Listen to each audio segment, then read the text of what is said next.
want to take all that information and make a cohesive online strategy. And so that's what I call digital management, or being a digital manager. So that is one of the things 1968 Media does.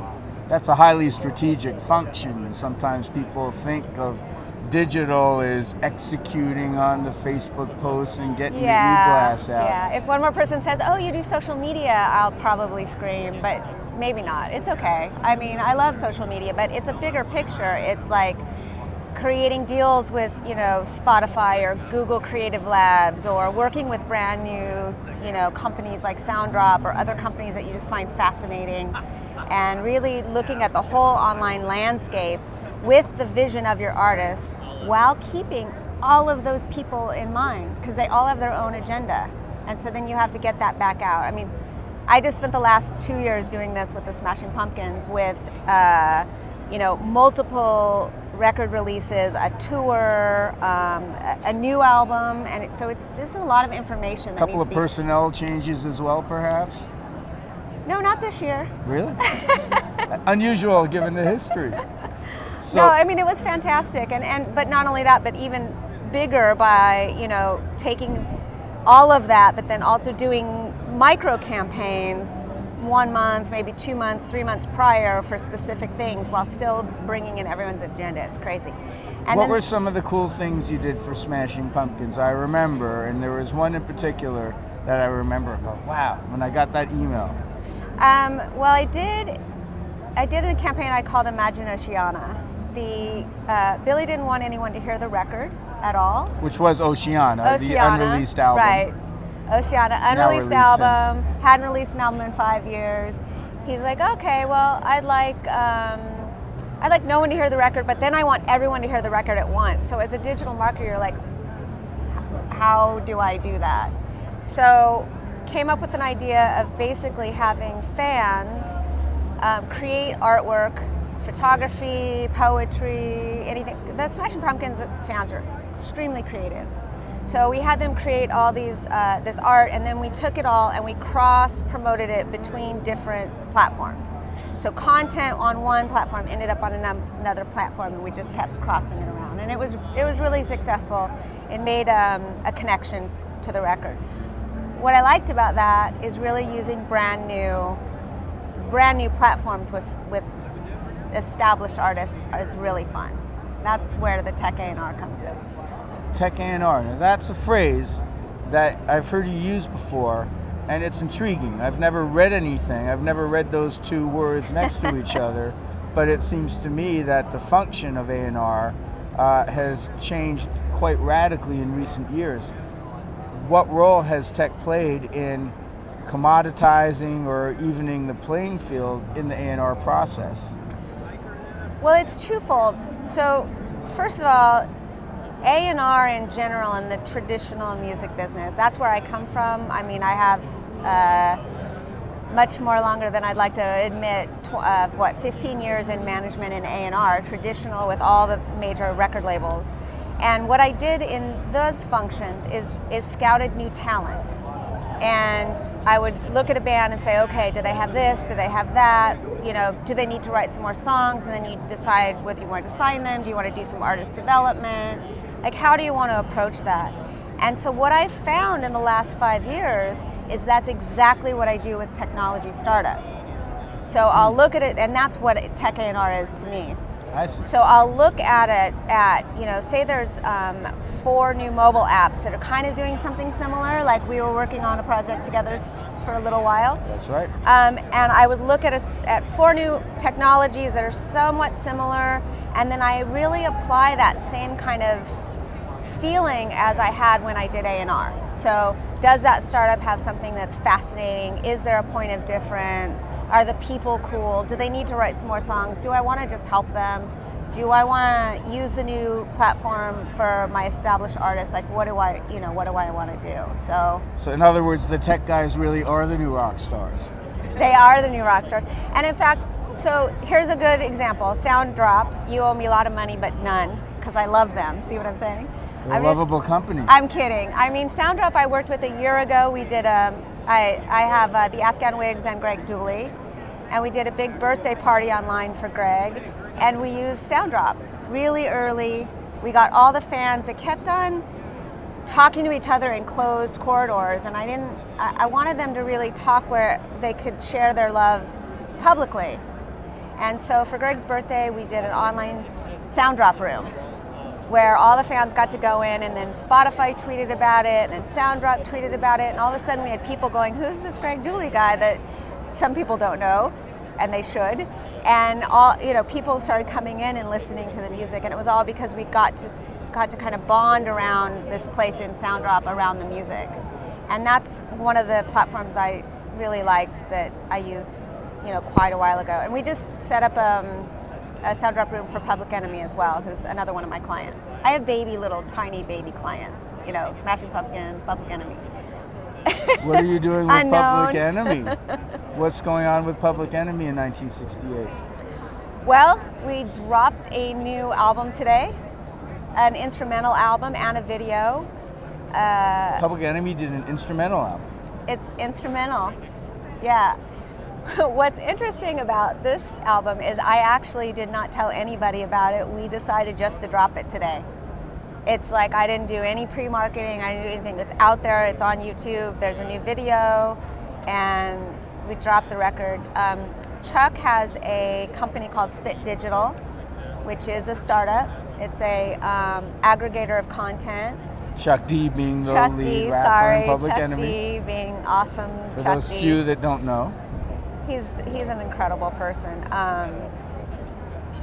So Spit Digital aggregates content, distributes mostly for urban music right now, and they actually, within their platform, have an A&R process. So not just anybody can sign up, but you sign up, you submit work, they review it, and then they aggregate it, send it out to iTunes and other digital partners. So we're also partnering with iTunes, we have that. We're doing a deal with Spotify and Mog and all the other kind of digital distributors. Very cool. How does Public Enemy lay hip hop over an instrumental track? Is it just like James Brown instrumentals? Is it? How honest is it am mime? I going to be Do with they you? mime I'm the going rap? to be really super honest with you right now. The manager sent me the link to the record last night and said, I knew it was coming, but said, all right, this is it. Here's the record, put it out there. And so I haven't listened to it. I'm excited to actually leave this interview and listen to it. The video, however, I am not embarrassed to say, the brand new video that's online right now, we shot at 3 in the morning while on tour. Yes. And so every time Chuck D and Brother Ali look into the camera, I actually at 3 a.m. I actually ended up being the videographer for that, just simply because I was there. I'm not a video person. So that they dropped that video today too, which does have lyrics. It's a great song. Cool. So I look forward to looking at that. yeah. When you are doing tech A&R, you're basically on behalf of your artist clients trying to make sense out of the huge, promising startups that are out there. Yes. But who can actually deliver or best deliver on that potential. How do you keep track of everything that's out there when there's so much coming up all the time? I do a couple different things. I do what probably most people here do. They read Hypebot. And they read digital music news and all kinds of the other like kind of trade, Mashable, you should, kind of the trade things. I stalk a few of my techie friends on Twitter that are completely not in the music business, because if they sign up for something, then I probably should check it out. Stalk in a lovingly kind way. You know who you guys are, and legal. I like to look at people completely out of the box. Yesterday, I spent the entire day with NASA and their social media team, and that was freaking fascinating what they did with Mars rover and how they take all these different things they have and end up, their team is incredible. I hope to be able to work with them. I kind of lost track of the question, but oh yeah, keep track. That's how I do it. I either read the traditional stuff we all do, I check out friends that are completely not in music at all, and I also watch other things outside of music as well as inside of music. I also have a really great, tight-knit group of friends that do something similar that I do. and we actually share a lot about this. We're not in competition. We actually share a lot of information. So if you mess with one of us, you're in trouble. In fact, 4 of them will be on my panel next Saturday, the digital management panel at South by. Did you know I had a panel? I didn't. I'm sure I got the email, but it's buried within the other unreads. I know. Please enlighten me and our viewing audience. Saturday, what time? It's Saturday, it's 12:30. I don't know the room. We'll be tweeting about it. My Twitter is @Rynda. You can stalk me or not. And Rynda is pronounced like Linda, but spelled R-Y-N-D-A.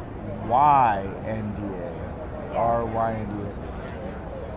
One question that I'm asking of everybody is that what do you think is the single most important issue in digital music right now, and what role do you see yourself or 1968 playing in that? Oh, goodness. Well, I'm just a baby player in a big field, but I think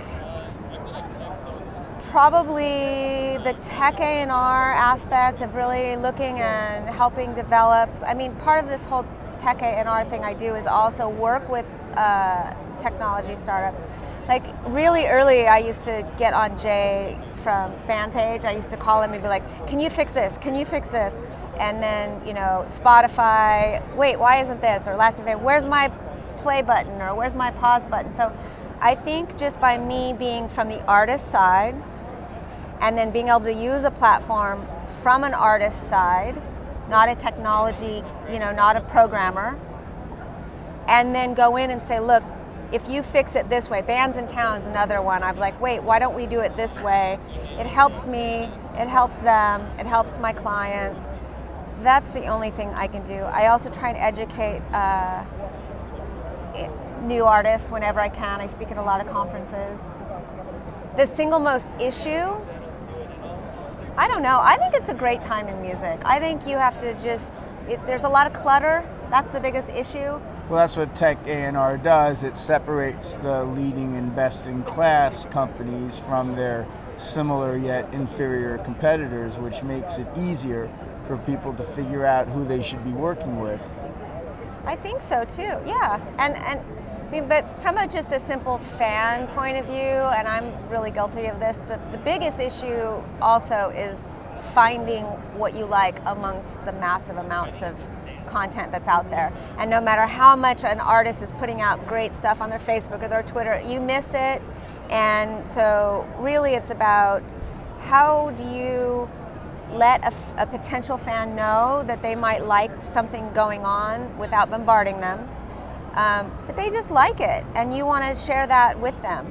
I think that's the biggest problem: is how do you get them to notice that? What would you like to see a band do using the digital strategic resources that you have and your favorite up-and-coming companies like Sounddrop? That hasn't happened yet. What do you think someone is on the verge of doing that's really going to make a big impact in the marketplace? Oh, that is such a hard one. I mean, what have you thought that you'd love to do for a band, whether it's a current client like Afghan Wigs or Public Enemy, or if you said, oh, you want to go for this big band and come up with a great idea that they haven't thought of yet that you can bring together? What do you think? What would you want to do? What would you want to see happen? Well, I'm really trying to think outside the box right now. I have another client, Yasan. She's a violinist, amazing. She has a project we're working on. We're doing 13 songs. We're combining the song with a brand and a nonprofit, and all the money goes to the nonprofit. We'll release one song. I really think it's just about innovative, strategic thinking. And then we're actually going to use, when we sell the song and the bundles, we're actually going to use a brand new platform that is not one of the platforms that everybody else has used now. A brand new digital bundling platform for that. So there's the tech A&R comes in there. So they'll be selling what in that bundle besides the track? So the track, we created these amazing videos for each one of them, each one of the songs. The brand partner will either sell an item or coupons or you know, within that, you could get a coupon. So there'll be a print component as well, or a there'll be downloadable. a physical component to the purchase. I can't talk about what the brands are, but they're awesome brands and really cool. I do know that 2 of the partners in the nonprofit area are Sea Shepherd and Sweet Relief, which, yes, I'm on the board for Sweet Relief, so that was an easy pull. But and we're looking for more brand partnerships and more nonprofits that really fit each one of the songs. I think it's just about strategic thinking, and that's really all, you know, from my point of view. All I can do is do strategic thinking, try and bring in new ideas and new platforms at the same time. Or just combining existing things in a new way. Yes. That sounds amazing, that bundle that you were talking about. So, Yeah. And how long till that will go live? About? I don't know. I want to get it kind of, you know, a rollout plan going before we just jump out there. So soon. All right. You can follow me on Twitter and find out more or whatever. Okay, Rynda, well, thank you very much. All right, thank you. It's been great talking to you. Thank you. And